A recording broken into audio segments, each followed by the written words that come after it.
Good morning.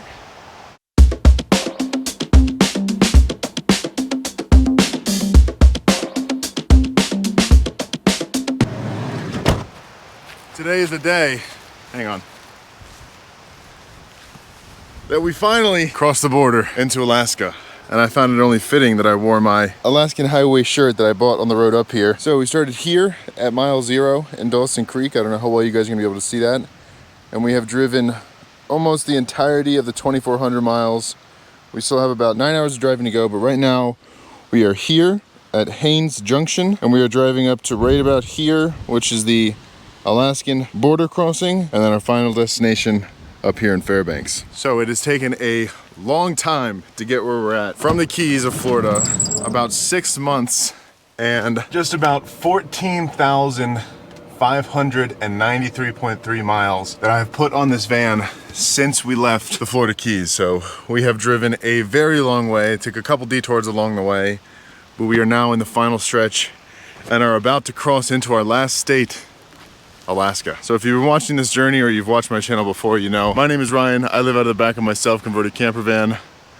Last night we pulled up into this beautiful spot up here in the northern Rocky Mountains, and this is where we camped last night. We cooked some dinner on the stove. It was very quiet. We had the whole place to ourselves. Got a great night's sleep. It was pretty cold though. It got down to like 45. It's not really that cold, but for middle of summer, that's pretty cold. And that's 45 degrees Fahrenheit, which is 7.2 degrees Celsius. So as you guys know, this trip has meant a lot to me. I've wanted to go to Alaska since probably early high school. And back then I had no idea that I was gonna get there this way. But I think this is honestly the best way to do it. You get to build some appreciation for the scale of how far it is from America, and a respect and appreciation for just how vast this landscape is out here with pretty much nothing. So I'm very glad that it happened this way, and I don't think I could have found a better spot to spend my last night here in Canada. Beautiful. I wish I could stay longer, but I can't. We have a deadline to hit, and we gotta make it to Alaska. But that doesn't mean I can't elongate my stay a little bit by cooking a big breakfast. Throw some bacon in there. Oh my God. I used this pan to cook on the campfire last night, and it just smells like a bonfire's going off in here. Also picked up this 21-inch long stick of pepperoni from the same gas station that I picked up this shirt. And I've been looking for somewhere to use it, so I think I'm just gonna chop it up and throw it in some scrambled eggs for breakfast. Ooh, ooh. It's so annoying trying to cook when the van isn't completely level because the bacon grease all just like piles to one side. But at the end of the day, I guess it's my fault because I do have leveling blocks. I just refuse to use them. All right, so for egg scramble, we're doing some of that pepperoni, some of those bell peppers I cut a while ago, and then obviously some eggs.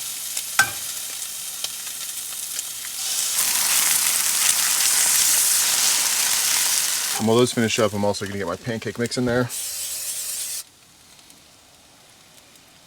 And this pancake is gonna be very oddly shapen because it's only gonna be in half the pan. Throw a slice of cheese on those eggs.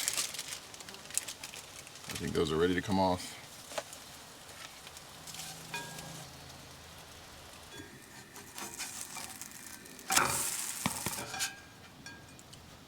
Boom! Oh, that's a breakfast. So I'm not sure if the border crossing into Alaska is any more difficult than the border crossing into Canada with produce and meats and transporting goods and that kind of stuff. So I'm not gonna get rid of any of the food that I have left. I have some chicken, I have some tomatoes, I have a few other things that I'm not sure if they're allowed in or not. But if they ask me at the border, I'll just declare those and kind of see what happens. I just don't want to waste any more food. I feel like it just doesn't feel right. So if they want to take it out and throw it away, they can. I'm not going to. Also, this section of road that we are going to be driving on the Alaska Highway is supposed to be one of the worst sections of road in terms of frost heaves and road conditions and stuff like that. So I talked about it a little bit in my last video because I experienced my first few frost heaves on the road up to this campsite. And essentially what a frost heave is all of the ground up here in this area, if you dig down about 6 to 8 inches, is all permafrost. So it's permanently frozen from the harsh winters, and it slightly thaws out and then refreezes over the winter time. And when that happens under a roadway, it kind of creates these big potholes and dips and big jumps, and it just makes the roadway kind of unlevel, and some of them you can't really see that well because they're just kind of like little divots. They don't really have any cracks, so they can be pretty dangerous when you're driving, especially if you're cruising along at 100 kilometers an hour. They can wreak havoc on your vehicle. So when we hit the road today, I'm gonna have to keep an eye out for those. And the more north you get, kind of the worse they are. So that's why this section of road is notorious for having some pretty bad ones. Man, I don't want to leave this place. If I was on a road trip, I could probably stay here for a week. All right, breakfast is done. Let's hit the road. I really can't believe I've driven 14,590 miles. And if I switch my trip thing to the trip time, it says behind the wheel I have spent 326 hours driving this thing across America, across Canada, and now up into Alaska. This isn't the best road, but it is far from the worst.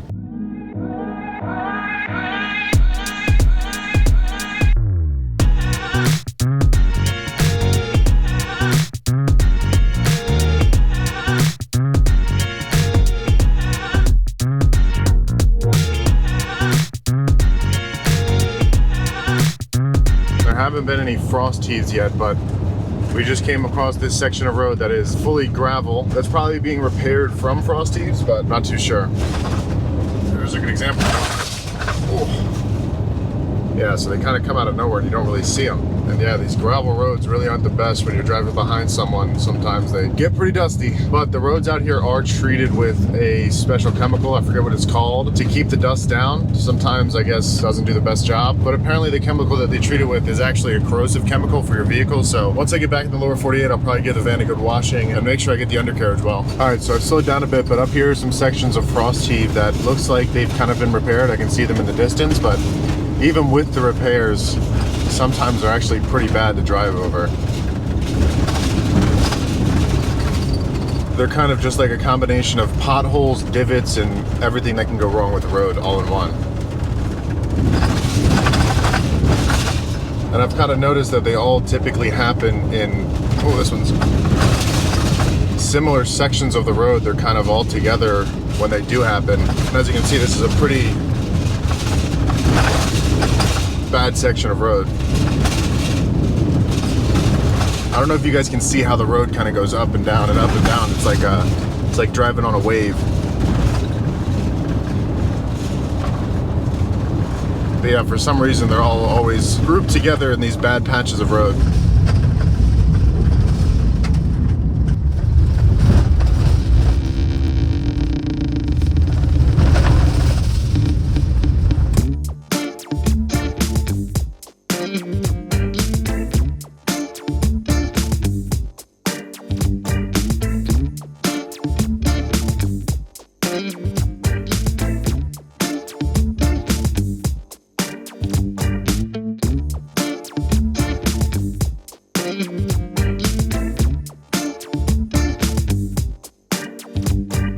Wow, I think that might have been the worst road that I have ever driven on in my entire life. Every 200 yards, there was a pothole, frost heave, bump in the road. That was easily a trip-ending bump in the road, and there was not a single break the entire time. It was like, imagine the worst pothole road you've ever driven on in your entire life, multiply it by 10, and then make 50% of it gravel. That's what driving that road was like. But we're at about a half a tank of gas, so we're gonna fill up right here, and then we're only about like 10-15 minutes from the border.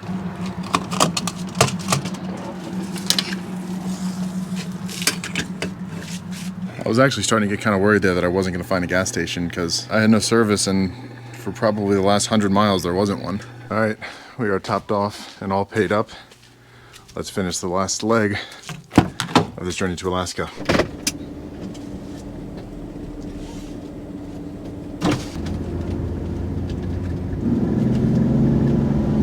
So I think for our first campsite tonight back in the States, I'm going to camp out just on a rest stop. I mean, this road has taken a beating on the van, and I just don't feel like being on unpaved, crappy roads anymore. So I'm just gonna pull into a rest stop about an hour and a half from the border. I think that's where we're gonna call camp for the night. But I think we're actually pulling up on the border crossing right now. We're about to be in Alaska. I'm excited. Oh, never mind. This was just like Canadian customs. US customs, it says, is up another 30 kilometers, so still got a little ways to go before we get to the border. Genuinely though, I have never driven a road that was as bad as that road was. And I can't even imagine driving something like that with a motorcycle. I had no idea. I heard stories about the frost heaves and that they're gonna be really bad. And I read stuff in the book that you have to watch out for them because they'll come out of nowhere. And I kind of was just like, I've driven potholed roads before. I know what it's gonna be like, but I had no idea. That was incomparable to any road that I've ever been on. I didn't even really get a chance to enjoy the scenery. The entire drive was beautiful. Mountain ranges off in the distance, beautiful lakes, valleys. Couldn't even look out to enjoy it. I was so scared about blowing a tire. All right, quick pit stop at the sign before we go on to the border crossing.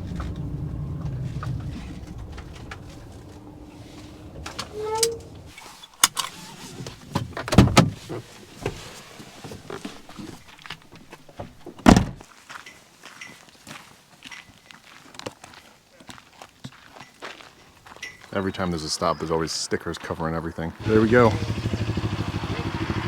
I think right now we have officially made it into Alaska, so even if we don't get across the border, technically we made it. There's actually a bench over here where I think this is the line between Alaska and the Yukon. So right now I'm in Alaska, and now I'm back in the Yukon. Now I'm back in Alaska. Anyways, get back on the road. I think the border crossing is just up the road there too. And I like to have my curtains open, just kind of build that trust. Show them I got nothing to hide, so I don't get sent to secondary inspection. But right now we're just waiting for the guy in front of us to clear, and then we can pull in. How's it going? Where are you going? Alaska. I travel and I do videos. I live in the back of the van, so I just do daily videos on YouTube. Yeah. Put tobacco, firewood. Nope. Thank you very much. Have a good one. Bada bing, bada boom. We are back in the US of A. We have officially driven from Key West all the way up to Alaska. Oh, and it feels good. Oh, say can you see by the dawn's early light? I don't know. I'm just pumped to be here. Okay, thank you. Well, nice warm welcome into the United States. We have that lady just informed me we have a 20-minute wait, so we can move. So I guess we'll settle in a bit. And I'm actually kind of hungry, so I am going to make myself a little sandwich while we wait for road work to clear. Make a nice little ham and cheese sandwich while we're waiting. Just another perk of living in a van. I can make myself a snack while there's traffic. Gosh, these are the juiciest tomatoes I've ever seen. Honestly, the only reason why I wish I had like a toaster oven is to toast my sandwiches. I wish I could toast my sandwiches because I can't do it in that little tiny toaster that I have.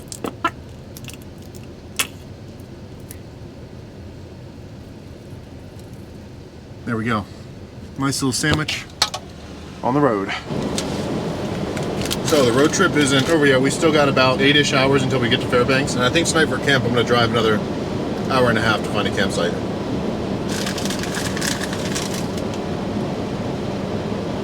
All right, the pilot car just brought all the traffic coming in this direction, so we should be good to go here in the next 5-10 minutes once this traffic passes. All right, we've made it through. Now I got about an hour and a half till we get to camp, so I will check in with you guys once I get there.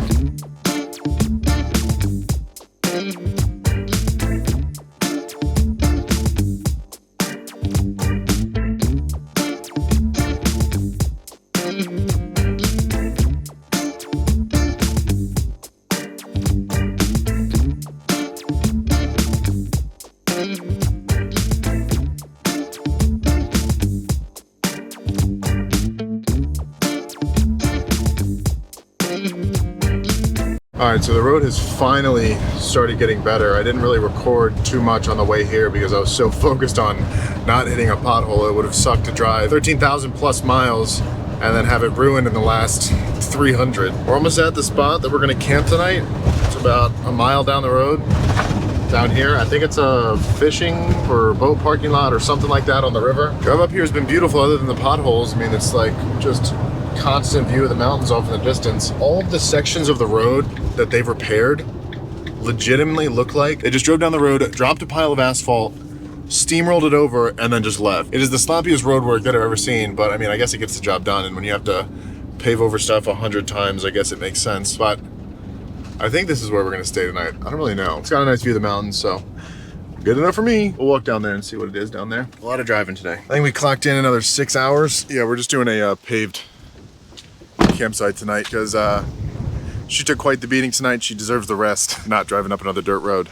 But according to my shirt map, today we drove from Haines Junction right here all the way up across the border, and we are just kind of right up here somewhere before Delta Junction and after Talk. So right here's where we are on the map. All we got to do now is finish off in Fairbanks, which I think is only like 4 hours away. So technically I could drive there today, but it's already 6 o'clock and we drove through, I think, another time zone. So technically it's 7 o'clock, but since we switched times at 6. Oh, so I think it's, we'll walk down there and see it, but it looks like where the old bridge used to cross over, and now there's a new one over there. But this is just some info on the Alaskan Highway. Rugged, unmapped, and oftentimes designed as it was built. Kind of like my vlogs. Most of the time I don't have a plan for my day and they just kind of happen. After only 8 months, the 1,390 mile gravel highway from Dawson Creek, British Columbia to Delta Junction, Alaska was complete. So there you go. We're almost at the end. I guess the technical end of the Alaskan highway is at Delta Junction. But this is some of the support from the old bridge that used to be here, and you can kind of tell where the bridge used to go out across from those beams, and it matched up with that little spot right there. And obviously now there's a new bridge. And it looks like, according to these two placards, the bridge used to be this, and apparently it is a 3-span cantilevered subdivided Warren steel through truss bridge. It's got 3 names. Apparently it had issues with not being wide enough or tall enough for the bigger loads of today to go through it, because this bridge was built back in the 1940s when cars and trucks were a lot smaller. So they had to build this new bridge that's wider and doesn't have any height restrictions on it. So pretty interesting. It's also beautiful out here. Perfect weather. And according to this, it actually used to be wooden back when they built it for the original Alaskan highway. I was probably scared to drive across. I also don't have the best service here, so I think I am gonna get my Starlink set up tonight, and the van is a little bit dusty from the drive here.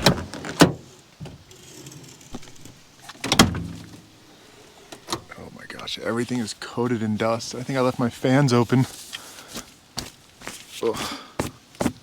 Definitely gonna have to pull out the duster tonight.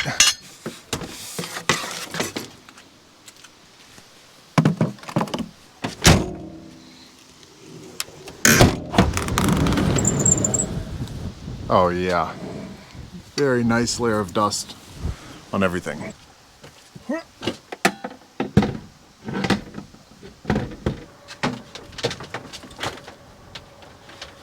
All right, the Starlink is all plugged in and powering up, and I really wish that I had closed my vent fans. There's so much dust everywhere.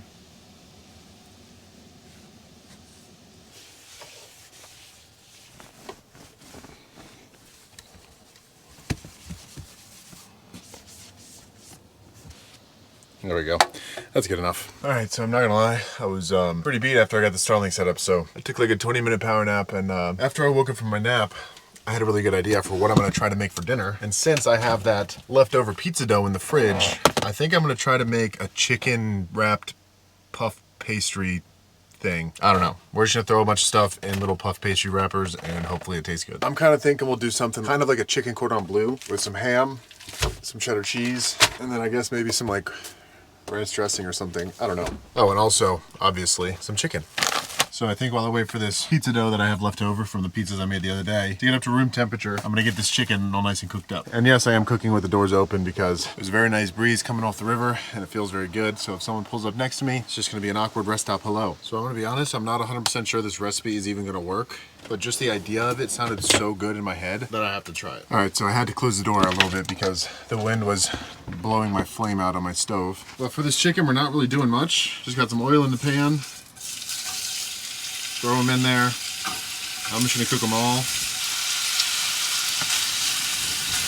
Get those seasoned up with some salt, onion powder, garlic powder, and a little bit of paprika.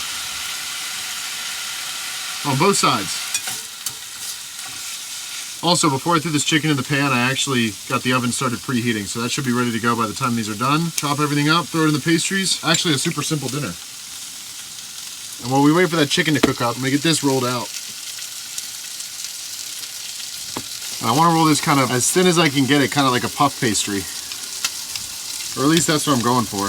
Also, if you haven't watched my other videos, this is homemade pizza dough that I made for another video where I made some homemade pizzas. I think that looks like just about a good thickness. Beautiful. All right, chicken is done. Take that out. And we can just roughly chop this chicken up into decently small pieces because it's gonna be put in that pastry, so I want like even consistent bites. I don't want to be like eating a whole piece of chicken with every bite. There we go. Ooh, perfectly cooked. So now that we got that, oh, almost dropped it all. We can set that aside. And then the last thing we gotta prepare is this ham. I'm gonna chop it up just kind of exactly like the chicken was. And this is nice thick cut ham.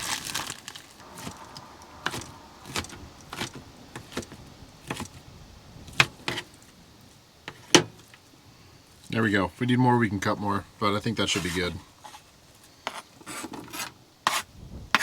Now that we've got all of our ingredients prepped, got my dough rolled out, I'm just gonna cut it into like even strips so that I can roll the meat up in it.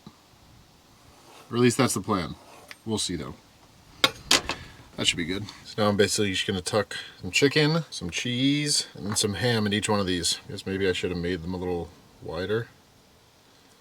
I feel like that should be good though. And then that's basically going to be a little chicken, cheese, ham, pastry ball things. So that's kind of what we're going for. Now I'm just going to fill the rest of these. So now that we're done using the stove, open my door again, get that fresh breeze. But we got all of them finished. We got about 3 pretty ones, and we kind of went off the rails with these 2. So this one was that end piece. It was a little bit bigger, and it turned it into this weird looking burrito thing.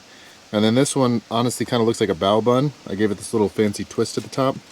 So we'll see how those turn out. But essentially I'm just going to divide them between these 3 pans, lined with some parchment paper, and hope that they come out all nice looking. Also, I don't have any egg wash, so while I was building these things, I also just melted some butter to throw on top of these before I throw them in the oven. But there we go. Those are our 3 batches of pastries going in. Spoon some butter on the top of each one. I need one of those like brushes. All of those bad boys are all oiled up, ready to get popped in there. There's a 1. There's a 2. And there's a 3. So, check back in with you guys in, I don't know, I guess 15 minutes. We'll see how they're cooking. All right, it has been about 20 minutes. Let's pull these bad boys out and see how they look. Ooh, ooh, hot. I wish they were a little bit crispier, and it probably would have been better if I had like pastry dough so it would get that nice golden brown on it, but I think these look actually pretty good. So I think I'm gonna try a dumpling and then 2 of these. And I'm sure these are gonna be like lava on the inside, so I'm gonna let them cool down for like 3 minutes. I got some yum yum sauce because I feel like that might be good to dip them in. Well, let's cut one of these puppies in half and see what they look like on the inside.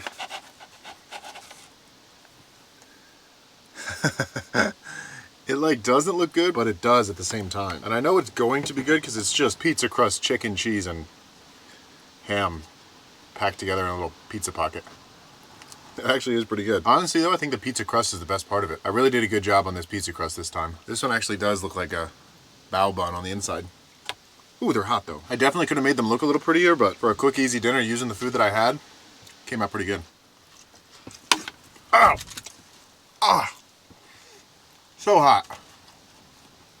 Wow. You know what it actually tastes like? It almost tastes exactly like those ham and cheese Hot Pockets you can buy from the store. And I'm definitely gonna have leftovers because I'm not finishing those other 2, especially not that super long hot dog looking one. You can definitely tell we're very northern now with how high the sun is in the sky. It is currently 8 p.m. The sun doesn't set till 11:45 p.m. and then rises again at 4 a.m. And it doesn't even really set. It's just the sun is slightly below the horizon for a little while, and then it pops back up. But I think tonight I'm gonna do something that I haven't done this entire trip, and that is actually get to bed at a reasonable hour. So I'm gonna finish my little puff pastry Hot Pocket things, and then draw all the shades so I can keep it dark in here and go to bed. So as always, I truly appreciate you guys watching. If you haven't already, please think about clicking that subscribe button. It really does help out the channel, and I will catch you guys next time.